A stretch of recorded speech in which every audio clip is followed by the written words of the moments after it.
नमस्कार प्यारे साथियों, आपका स्वागत है हमारे यूट्यूब चैनल में।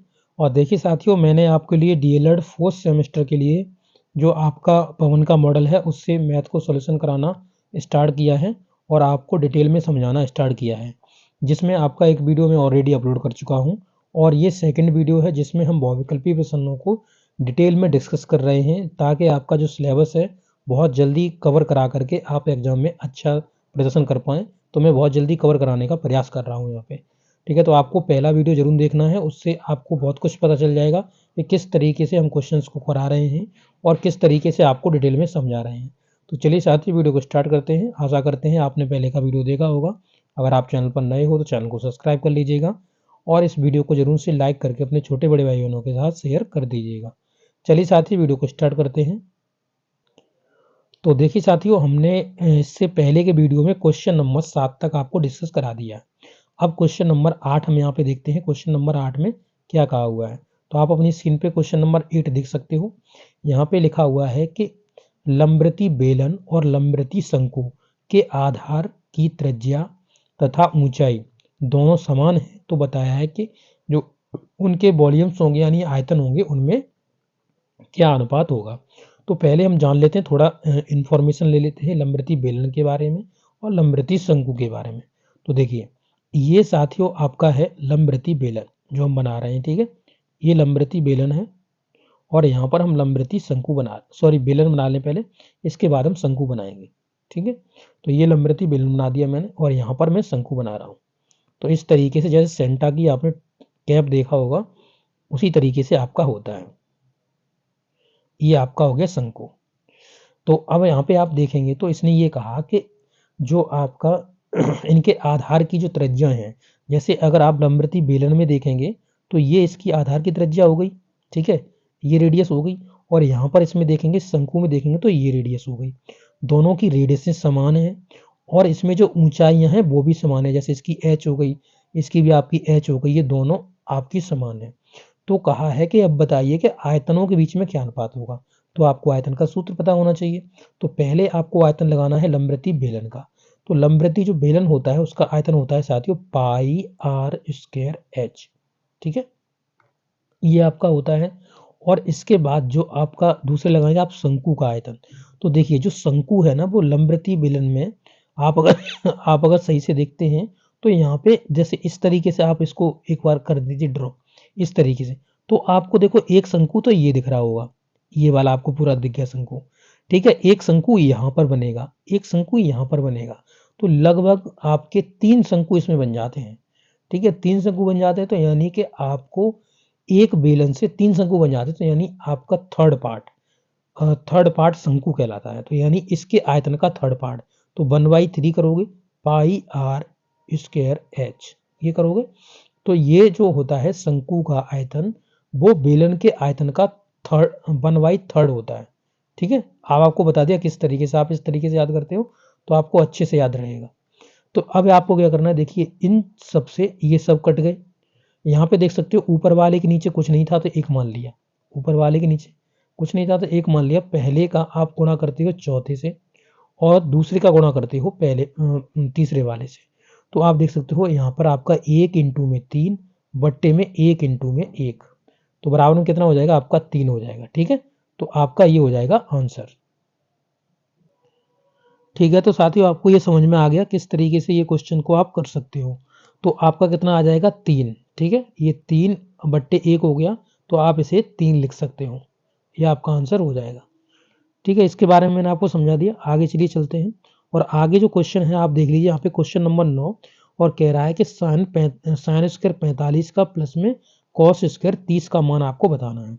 तो साइन 45 का मान कितना होता है 1/√2। ठीक है, 1/√2 होता है, इसका स्क्वायर करना है आपको। फिर कह रहा है कि कॉस स्क्वायर 30 का बताइए। कॉस स्क्वायर 30 प्लस में रखना है, तो प्लस में इसका मान रख लेते हैं। तो ये साइन 60 का उल्टा होता है, तो यानी साइन 60 का जो मान होता है वो इसका होता है। तो ये रख सकते हैं हम √3/2 का होल स्क्वायर। अब इसको करेंगे तो ये हो जाएगा √2 और √2 का 2 बार मल्टीपल करोगे तो 2 निकल जाएगा, प्लस यहाँ पर आप देख सकते हैं √3 का करोगे तो यहाँ पे 3 निकल जाएगा, बट्टे में आपका 2 का वर्ग हो जाएगा 4।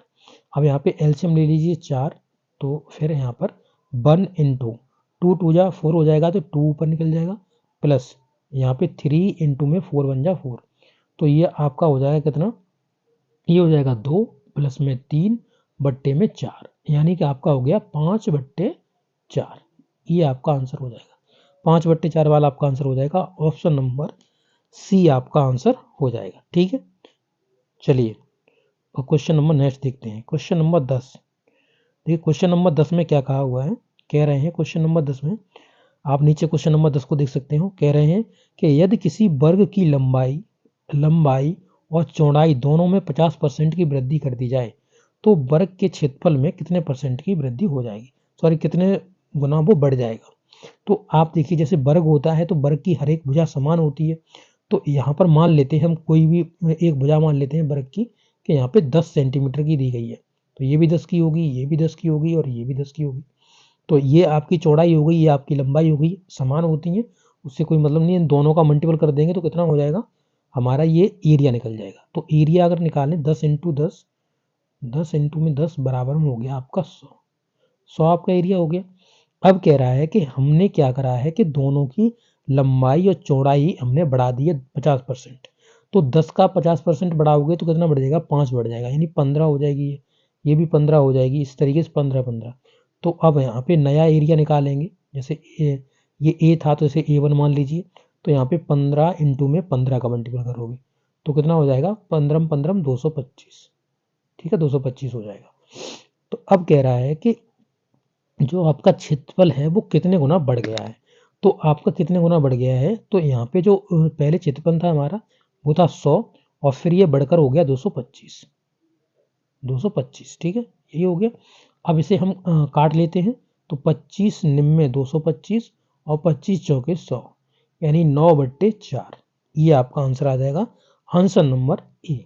ठीक है, इस तरीके से आप इस क्वेश्चन को कर सकते हो, आसानी से आपका क्वेश्चन हो जाएगा। ठीक है, तो चलिए अब आगे क्वेश्चन देखते हैं। क्वेश्चन नंबर 11, क्वेश्चन नंबर 11 में देखिए क्या कह रहा है, इसे ऊपर ही कर लेते हैं।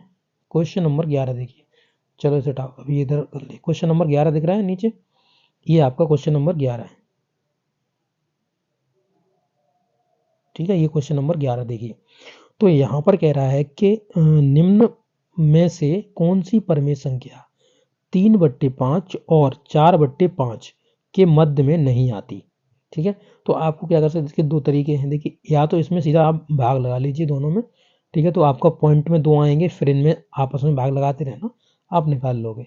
तो यहाँ पर मैं क्या करूँगा, इस तरीके से 3/5 है, ठीक है, और जो ये है 4/5, इनके मिडिल में कौन सी नहीं आती, तो मैं एक एक क्रम से रख लेता हूँ, तो हमारा आंसर हमको पता चल जाएगा। ठीक है, तो यहाँ पे 7/10 रख लिया, इनके बीच में आता है कि नहीं आता, अब हम इसे चेक करेंगे। ठीक है, तो अब देखिए इसमें किस तरीके से चेक करते हैं, तो इसमें देखिए कैंची गुणा करिए, तो 10 तिये 30, इधर बन जाएगा 30, ठीक है, और 5 सत्ते 35, 35। तो अब बताइए 30 बड़ा होता है 35, तो 30 से बड़ा होता है 35, यानी इस भिन्न से ये वाली भिन्न भी बड़ी है और होनी भी चाहिए, क्योंकि ये बीच में बैठनी चाहिए। ठीक है, तो हमने इसे बीच में बैठा दिया, ये हमारा क्लियर हो रहा है। अब देखिए यहाँ पर अब इन दोनों में करेंगे, तो इसका मल्टीपल इसमें, इसका मल्टीपल इसमें करोगे, तो 10 चौके 40 हो गया, ये 40 हो गया और 7 पन्ने 35 हो गया। तो देखिए 35 कम होता है, 40 ज़्यादा होता है और होना भी चाहिए था, क्योंकि ये बीच में बैठ रही है, हमें वो भिन्न ढूंढ रहे हैं जो बीच में नहीं बैठ सकती इनके।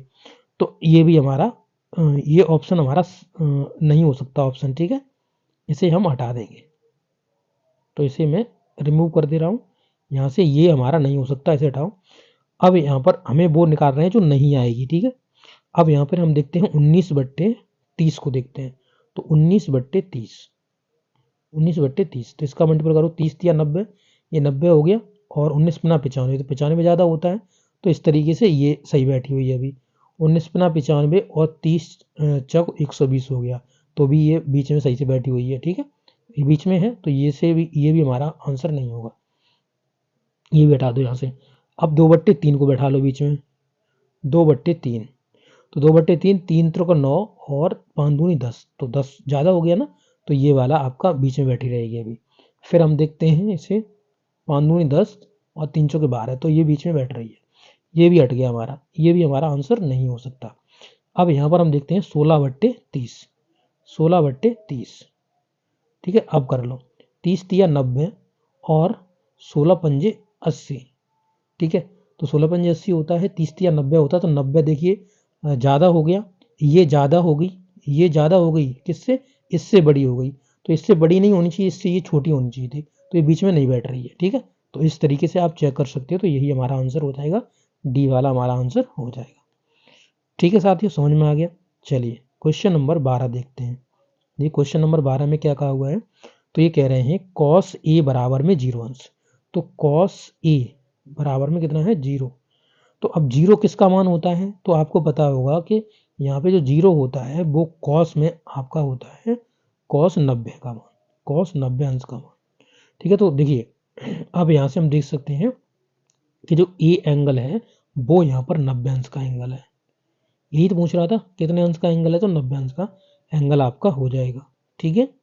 चलिए अब क्वेश्चन नंबर हम नेक्स्ट देखते हैं, क्वेश्चन नंबर 13।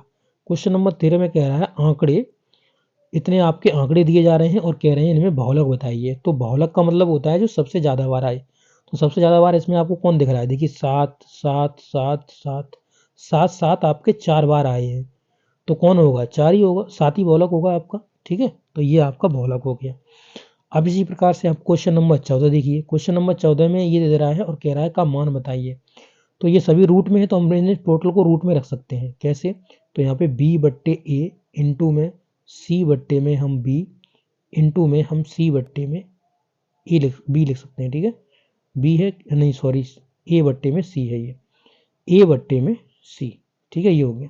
तो देखो b से b कट गया, a से a कट गया, c से c कट गया, तो बचा 1, तो 1 तो निकल जाएगा बाहर, तो ये आपका 1 1 का पेयर बना देंगे, 1 निकल जाएगा बाहर, तो 1 आपका आंसर हो जाएगा, ये आपका ऑप्शन हो गया, ठीक है।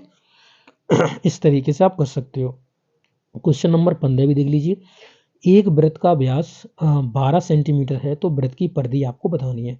तो वृत्त के बारे में मैंने आपको बताया है, जो इसका व्यास होता है वो रेडियस का दोगुना होता है, यानी आर मिलकर के ये व्यास बनता है, और इसकी जो परिधि होती है वो 2πr होती है, जिसे हम सरकमफ्रेंस बोलते हैं, ठीक है साथियों। तो अब यहाँ पर देखिए आपको व्यास दिया गया है, आपको कितना 12 दिया गया है, तो यहाँ पे आप देख सकते हो जो परिधि होती है, परिधि परिधि होती है वो आपकी कितनी होती है 2πr, और आपको पता होगा 2r मिला करके अब व्यास बन जाएगा, इनटू में आपकी पाई है, तो व्यास आपका कितना दिया 12 और पाई का पाई रख दो, तो 12 पाई, ये 12 पाई आपका आंसर हो जाएगा, ठीक है। तो इस तरीके से आप इस क्वेश्चन को कर सकते हो। तो अब हम इस वीडियो में आपके क्वेश्चन नंबर 15 तक ही रहने देंगे, आगे के वीडियो में हम क्वेश्चन नंबर 16 से आगे स्टार्ट करेंगे आपके लिए। तो आपको ये वीडियो कैसा लगा है, अच्छा लगा तो जरूर अपने दोस्तों के साथ शेयर करिएगा। मैंने किस तरीके से एक्सप्लेन किया है, अच्छी तरीके से एक्सप्लेन किया कि नहीं किया, ये भी आप हमको जरूर बताइएगा साथियों। ओके, चलिए मिलते हैं नेक्स्ट वीडियो में। थैंक यू दोस्तों।